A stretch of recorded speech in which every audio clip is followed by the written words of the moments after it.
Hello and welcome back to another episode of the Essex Allotment Farm. If you don't know me already, I'm Alex.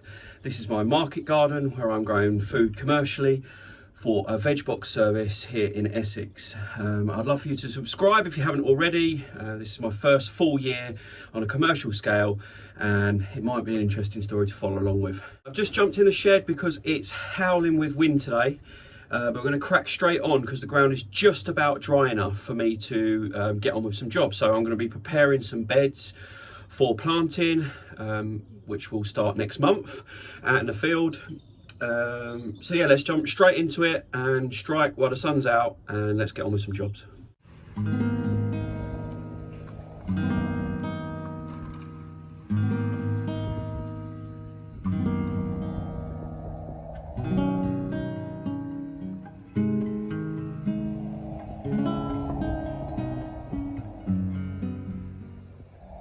I'm just grabbing some more string.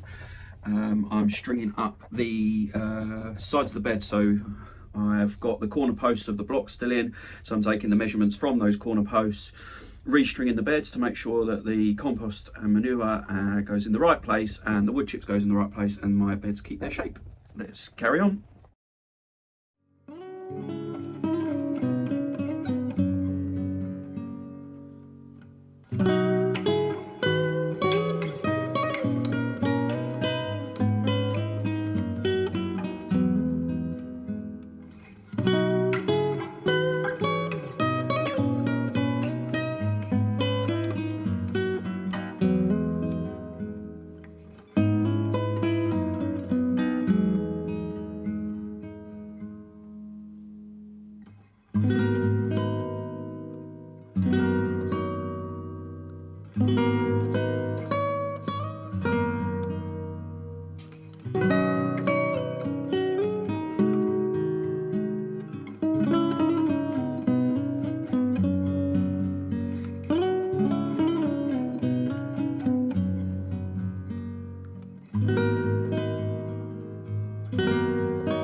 A slightly different pace to the start of today's video, but that's the broad forking done and the artsy fartsy camera work done because the weather's turning and it's got windier and rainier, so I'm going to get this job done and film as much as I can.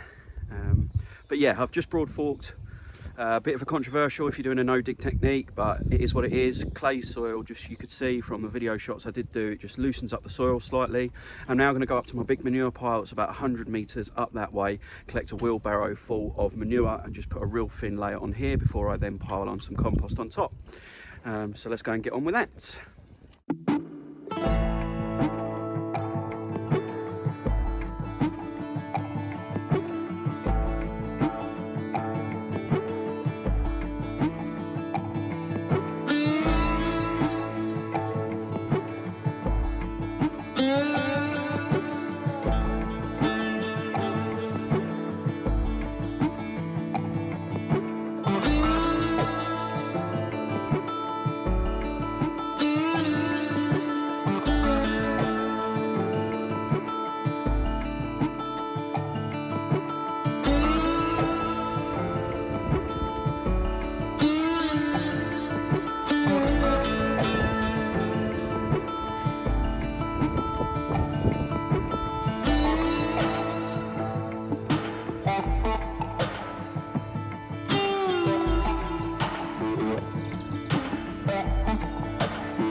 As you can see, the wheelbarrow is pretty clogged up. It's not quite dry enough for wheelbarrow work yet, so I'm now handballing to finish off that bed. Compost about 100 meters down that way.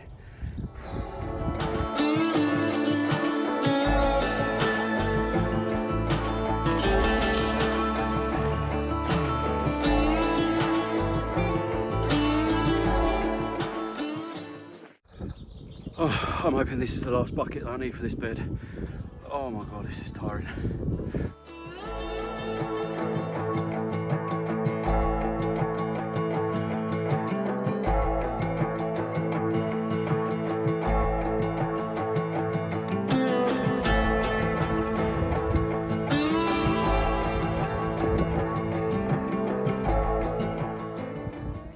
Oh, finally done. 3/4 of a bed. Took way longer than it should have done, but it looks loads better. And I'm knackered already.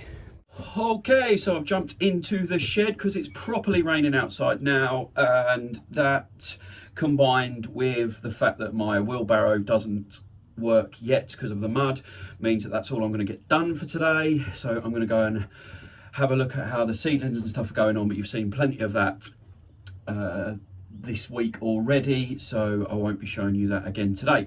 Anyway, just to recap what I've done. So I broad forked the bed. This was, if you remember and you've been following my journey back right from the beginning, this was the bed I've put some carrots in this end, which I'll show you, tiny little baby carrots. And this had the trial beetroot in at the far end, which I obviously harvested and took out before the winter. So that's all been taken out. I obviously broad forked it today, added a layer of manure. Now the manure is not necessarily for nitrogen, although it will help. It's got a lot of microbial activity, or will encourage a load of microbial activity. So that's why I've sort of added it to this bed as a bit of a micro booster, to try and get some, you know, some microbial activity in the bed. How many times can you say microbial activity? Microbial activity. But yeah, then put the compost on top, which is obviously what I'll plant in, and it's full of everything that the plants will need. And yeah, the idea with the broad fork, the manure, then the layer of compost is that now the worms will have a bit of a buffet and start turning that all into that heavy clay soil that I've loosened up by using the broad fork. And that's the